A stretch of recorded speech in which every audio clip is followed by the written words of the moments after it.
The warning lights flashed red across the control panel of Tom Walker's salvage ship. He rubbed his tired eyes, trying to focus on the readings. 3 months alone in deep space made every day feel the same. But today was different. His ship's sensors had picked up something unusual floating among the space debris. "Computer, zoom in on Sector 7, he said, leaning forward in his worn pilot's chair.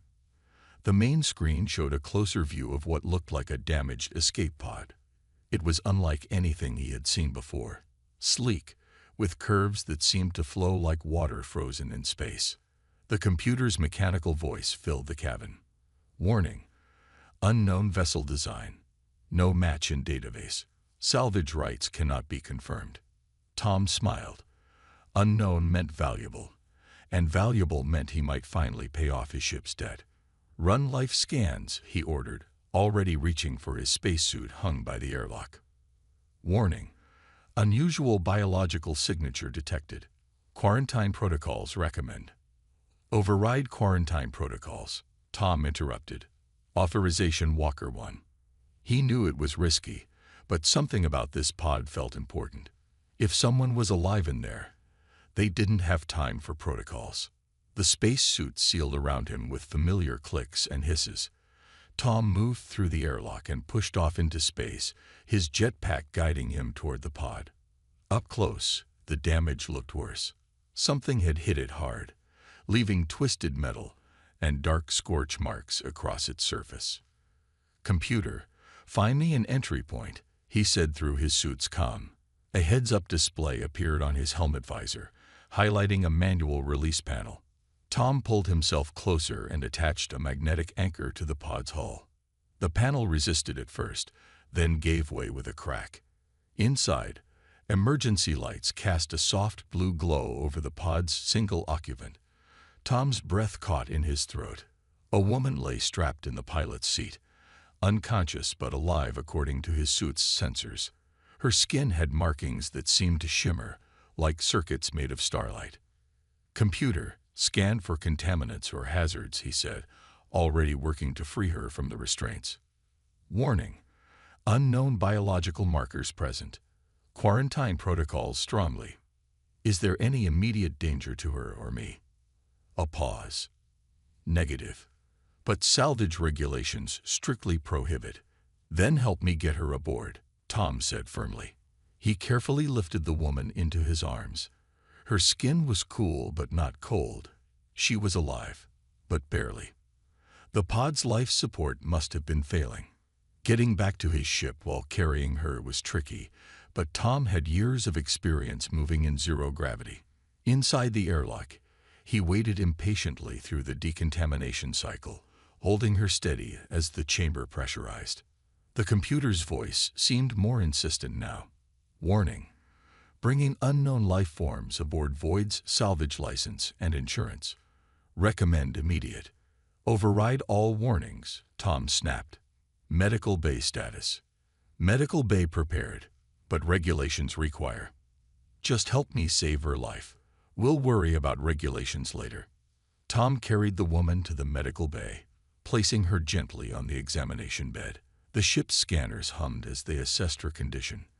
The strange markings on her skin pulsed faintly, like a heartbeat made of light. "Patient stable but requires immediate treatment," the computer reported. "Warning. Cellular structure shows significant anomalies. Standard human medical protocols may not." "Give me your best guess," Tom said, already grabbing supplies. "And keep scanning that pod for any clue about who she is or where she came from."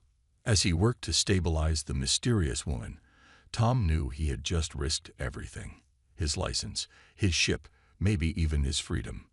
If she was running from something, helping her could bring trouble. But looking at her peaceful face, the strange, beautiful markings on her skin, he knew he'd made the right choice. The salvage operator had no way of knowing he had just rescued the one person who could change the fate of 2 civilizations. All he knew was that someone needed help, and out here in the darkness of space, that was reason enough. 3 days passed before the mysterious woman opened her eyes. Tom had barely slept, splitting his time between watching over her and keeping his salvage ship running. He was checking her vital signs for the 100th time when her eyes fluttered open. Eyes that seemed to shift color like the surface of a soap bubble. "You're safe," Tom said quickly, keeping his voice soft. "I found your escape pod. You're aboard my salvage ship." The woman looked around the medical bay, her movements graceful despite her weakness. The markings on her skin pulsed with a gentle blue light. When she spoke, her voice was musical but uncertain. I don't remember how I got here." "I'm Tom Walker," he said, offering her some water. "Can you tell me your name?" She took a slow sip, her hands trembling slightly. "Rose," she said after a long pause. Yes, my name is Rose." But something in her voice suggested she wasn't quite sure. The ship's computer interrupted. "Warning. 3 unregistered vessels detected at long range. Course suggests systematic search pattern." Tom moved to check the sensors. The ships were big, much bigger than normal patrol vessels. Their energy signatures were off the charts. "Are they looking for you?" he asked Rose. She pressed her hands to her temples. "I don't.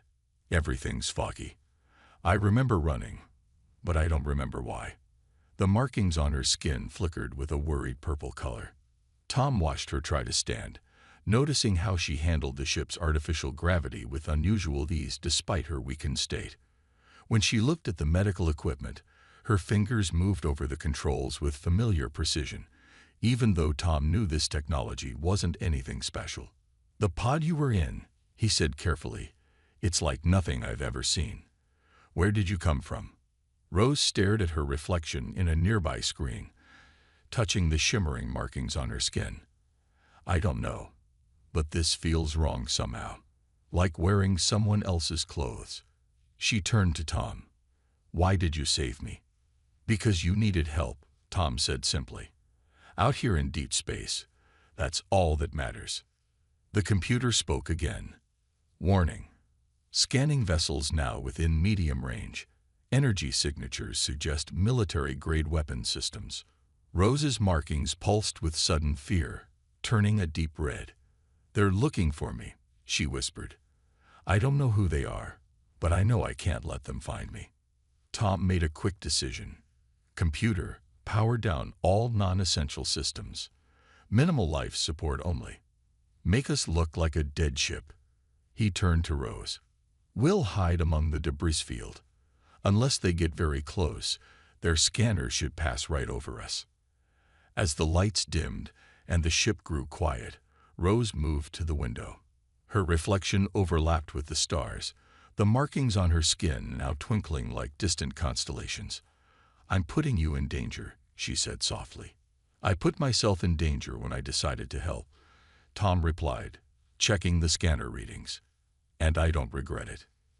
They watched in tense silence as the massive ships moved through space like dark shadows crossing the stars. Rose's markings had shifted to a deep blue, pulsing in time with her breathing.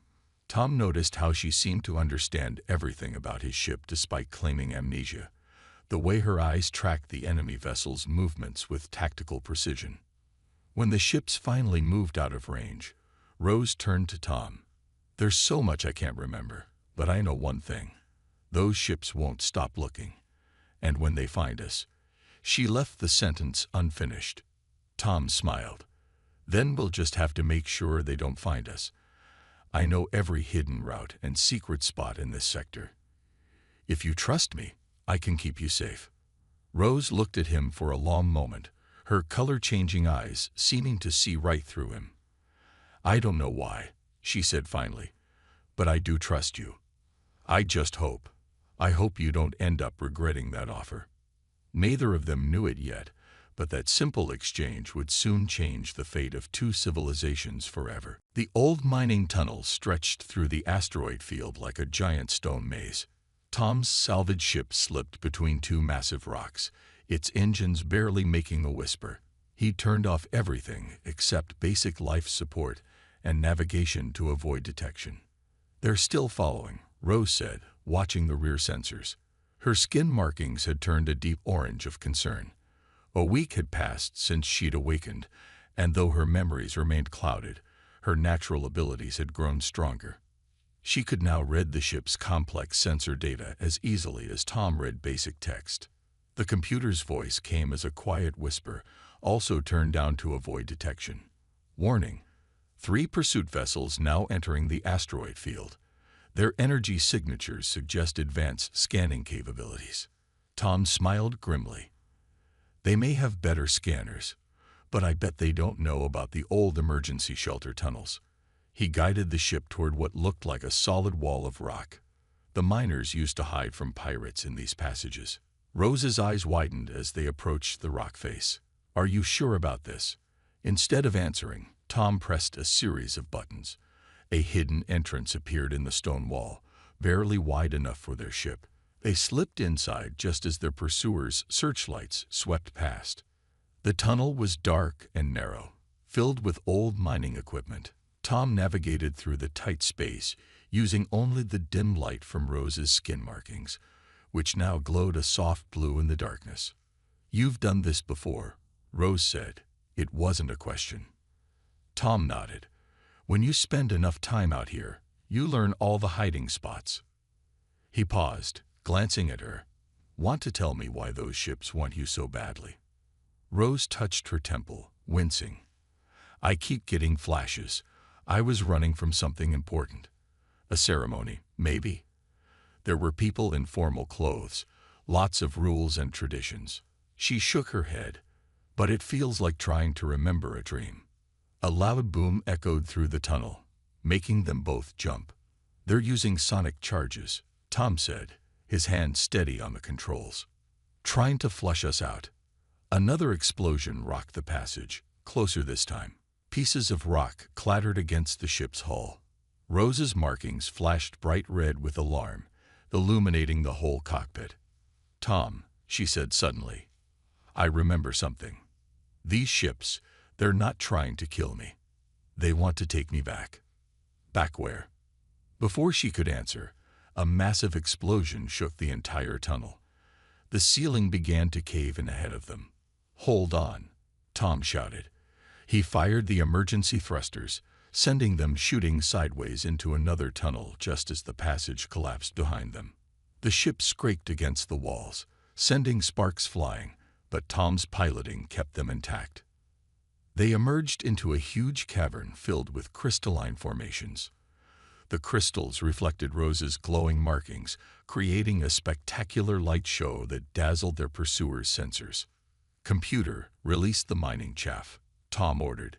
The ship spat out clouds of metallic dust, an old trick used by miners to hide from pirates. Combined with the crystal reflections, it created a sensor nightmare for their hunters. Rose watched the pursuit ship's confused movements with growing confidence. "They can't track us through this," she said. "But," she turned to Tom, her eyes troubled. "You're using up all your emergency supplies for me. Why?" Tom kept his eyes on the controls, guiding them toward a hidden exit he knew. "Because sometimes doing the right thing means risking everything." He glanced at her. "And something tells me helping you is the right thing to do." Rose's markings shifted to a color Tom hadn't seen before, a warm gold that seemed to glow from within. "Thank you," she said softly. "I just hope." She stopped as another memory flickered across her face. "I hope when you learn the truth about me, you'll still think helping was the right choice." As they slipped away into the darkness of space, Tom wondered what truth could be so important that entire fleets would hunt them across the stars to keep it hidden. But looking at Rose's worried face, he knew he'd made his choice. Whatever the truth was, he would face it with her. The memory hit Rose like a lightning bolt. She was standing in Tom's small kitchen area, helping him prepare their simple dinner, when a dropped cup triggered everything. As the cup fell, time seemed to slow down. Her body moved with impossible grace, catching it before it could shatter. Tom stared at her. No human could move that fast. "Rose," he asked carefully, "what just happened?" But Rose wasn't listening. Her markings had turned a brilliant white, and her eyes were distant. Images flooded her mind. A crystal palace floating in space, thousands of people with markings like hers, a crown being placed on her head, and a name, her real name. "Aurora," she whispered. "I am Princess Aurora of the stellar Concordat." Her markings pulsed with each word, creating patterns Tom had never seen before. The ship's computer suddenly came alive. "Warning. Full neural pattern match confirmed. Identity verified. Crown Princess Aurora of the stellar Concordat. Protocol requires immediate." "Override protocols," Tom said quickly, not taking his eyes off Rose. "Or Aurora. Are you okay?" She steadied herself against the wall, her markings swirling with confused colors. "The Concordat. We've been watching humanity for centuries. Learning. Growing. Waiting for the right time to make contact." She looked at her hands, watching the light dance under her skin. "I'm supposed to be getting married. A political marriage to prevent a war between star kingdoms." Tom sat down slowly, trying to process this information. "That's why those ships are hunting you. Because you ran away from a wedding." Aurora nodded, her markings turning a deep purple of sadness. "The marriage would have stopped one war, but started another. My intended. He's cruel. He wants to use the Concordat's power to conquer other worlds, including Earth." The computer interrupted again. Multiple ships detected entering the sector. Energy signatures matched Concordat Royal Fleet. Tom moved to the pilot's seat, checking their options. "How did they find us?" "My memories returning must have strengthened my neural signature," Aurora said. "They can track me now." "I'm sorry, Tom. I've put you in terrible danger." But Tom was focused on something else she'd said. "You mentioned Earth. Your people were watching us. Why?" Aurora's markings shifted to a gentle green as she smiled. "Because you're remarkable. Humans are so young compared to us, but you feel so deeply. You take risks to help strangers. You trust your hearts as much as your minds." She touched his hand. "Like you helped me without knowing who or what I was."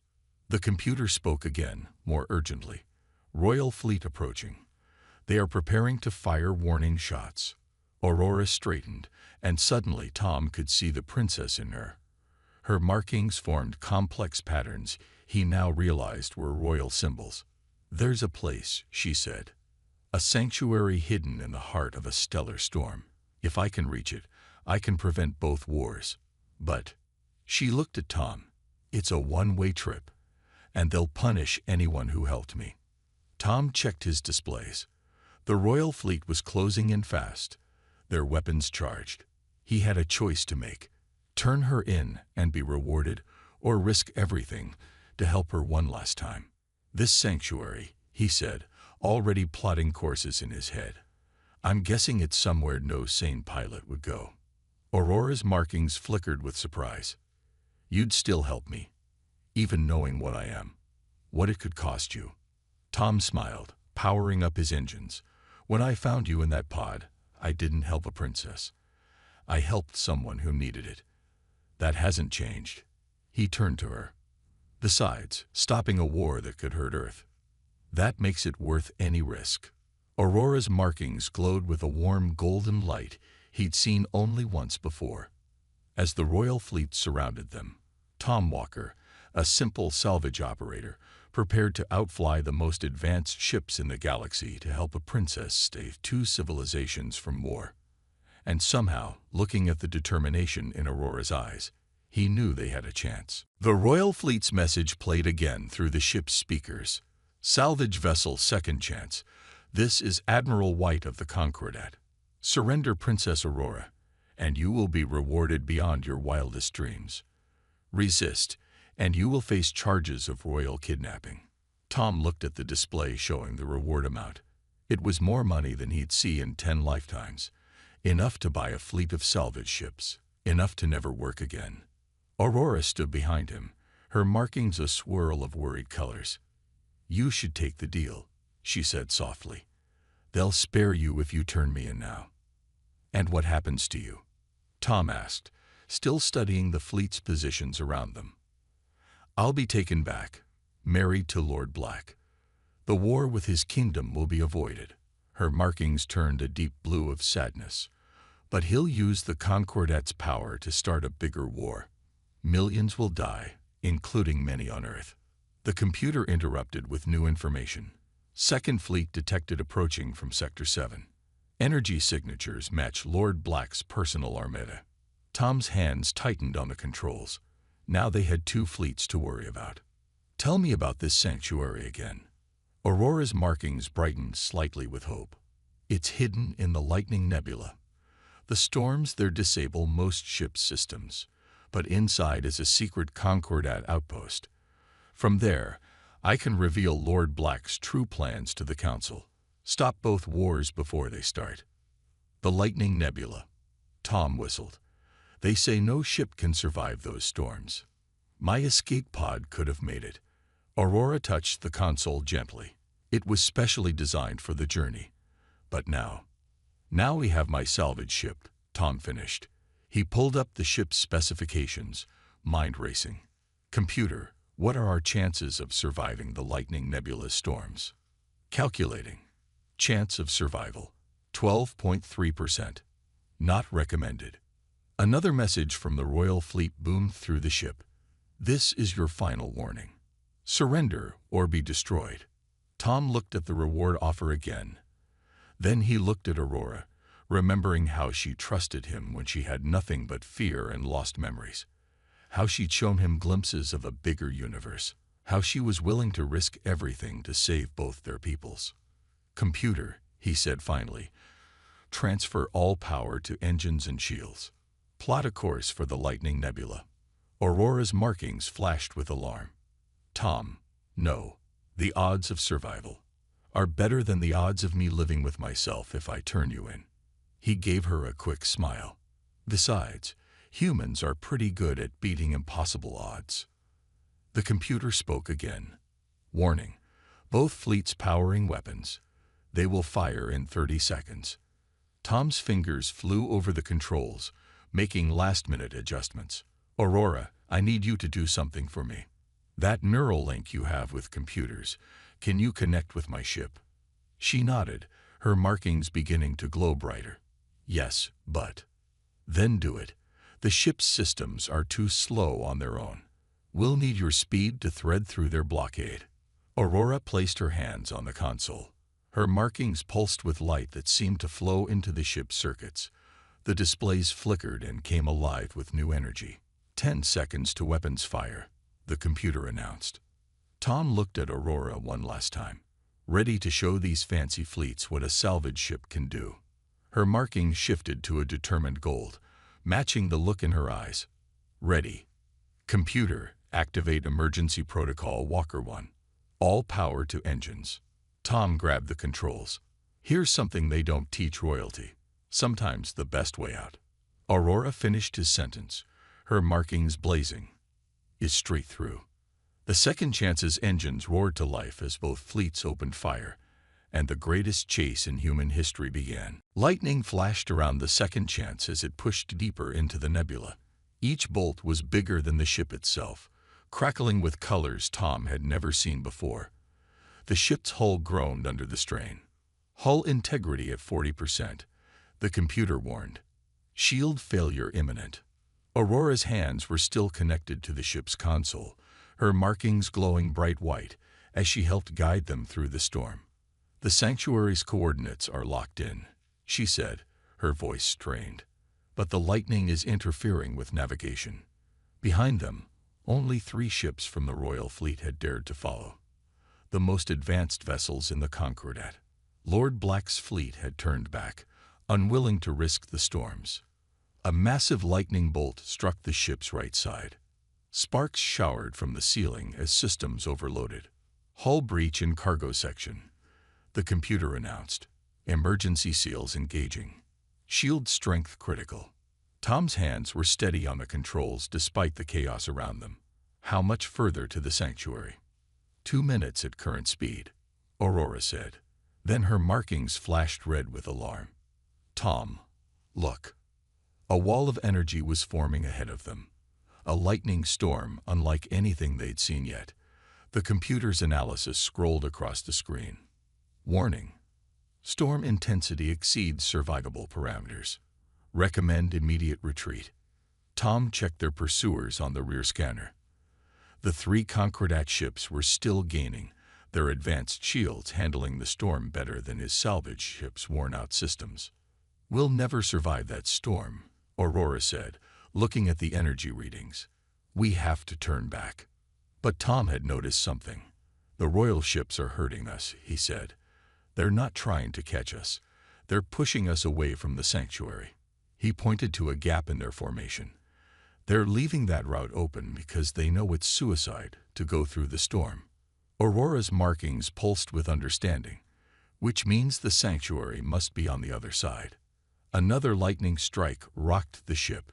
"Hull integrity at 20%, the computer warned.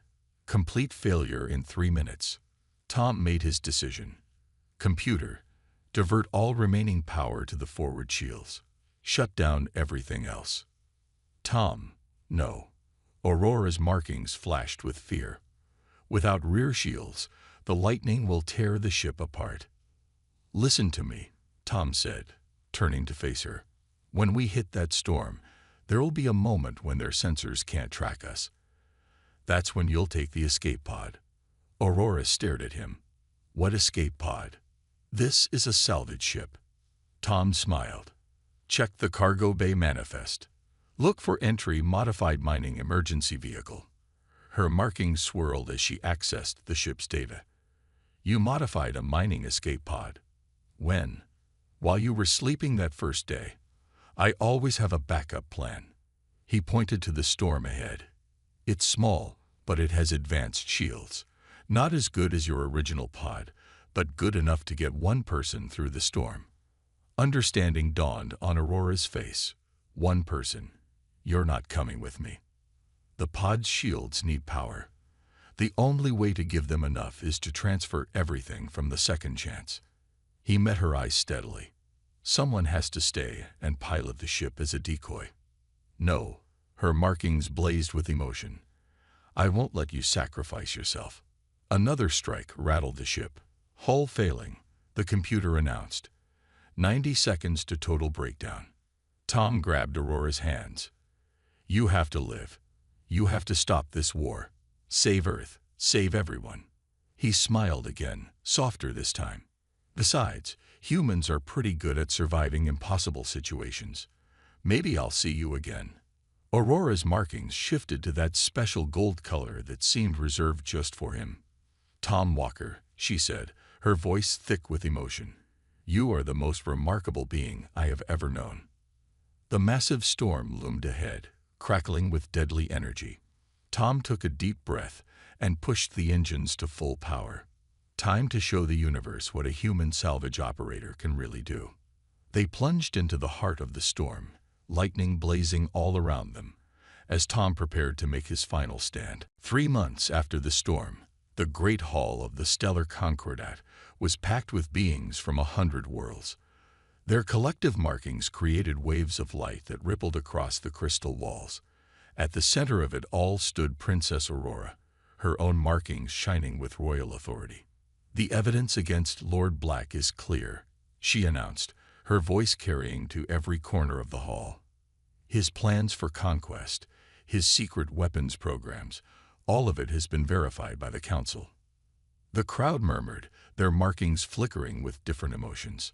Lord Black had already fled to exile, his conspirators arrested. But Aurora wasn't finished. "But today, we're here for something more important." She gestured to a large screen behind her. "Today, we officially welcome humanity into the Concordat." The screen lit up with images of Earth, but these weren't the usual observation records. These were stories of humans helping each other, of small kindnesses and great sacrifices. And at the end, the story of a simple salvage operator who risked everything to help a stranger. "One human showed us the true strength of Earth," Aurora continued. "Not their technology, not their weapons, but their heart, their willingness to help others, even at great personal cost." Her markings dimmed slightly with sadness. After the storm, the royal fleet had found no trace of Tom's ship. The second chance had disappeared into the lightning, taking its brave pilot with it. And so, Aurora raised her voice. As my first act as queen, I propose a new law. The old barriers between humans and the Concordat will end. Our peoples will work together, learn together, and grow together. A figure stepped forward from the crowd.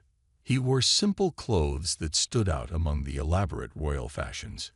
His skin had no markings, but his eyes held a familiar spark of determination. Would our first human ambassador like to say a few words? Aurora asked, her markings glowing with that special gold color she had shown only once before. Tom Walker smiled as he walked to the center of the hall. He looked different. Some scars from the lightning storm, a slight limp, but very much alive. I'm not much for fancy speeches, he said, but I know something about taking chances on strangers. Sometimes, those chances pay off in ways you never expected. The crowd's markings pulsed with approval. They had all heard the story, how Tom had survived the storm by diving his failing ship into a pocket of calm space, how the sanctuary's rescue teams had found him barely alive in the wreckage, how Aurora had refused to take the throne until he was found. The universe is full of differences, Tom continued. Different species, different cultures, different ways of seeing things. But underneath, we all share something simple, the ability to care about each other, to help each other, to risk everything for what's right. Aurora stepped forward to stand beside him. The old laws said a queen couldn't marry a human, she said, her markings swirling with joy. The new laws say love knows no boundaries. Tom took her hand, and their next words were drowned out by the cheers of the crowd. The hall blazed with celebratory lights from thousands of markings, and even the stern members of the council found their own markings glowing with approval. Later, in a quiet moment away from the celebration, Aurora found Tom looking out at the stars. Having second thoughts about being an ambassador, she asked. Nah, he smiled. Just thinking about how this all started. A broken escape pod, a mysterious woman, and a choice to help. Aurora's markings shimmered with happiness. And would you make the same choice again? Tom pulled her close, watching her markings glow with that special gold color that now meant love in the Concordat's language. Every time, he said, some things are worth risking everything for. Above them, Earth shone like a jewel among the stars, no longer just a watched world, but a full partner in the galaxy. And in the great hall of the Concordat, humans and aliens alike celebrated not just a political alliance, but the simple truth that had brought them together, that in the end, compassion was the greatest power in the universe.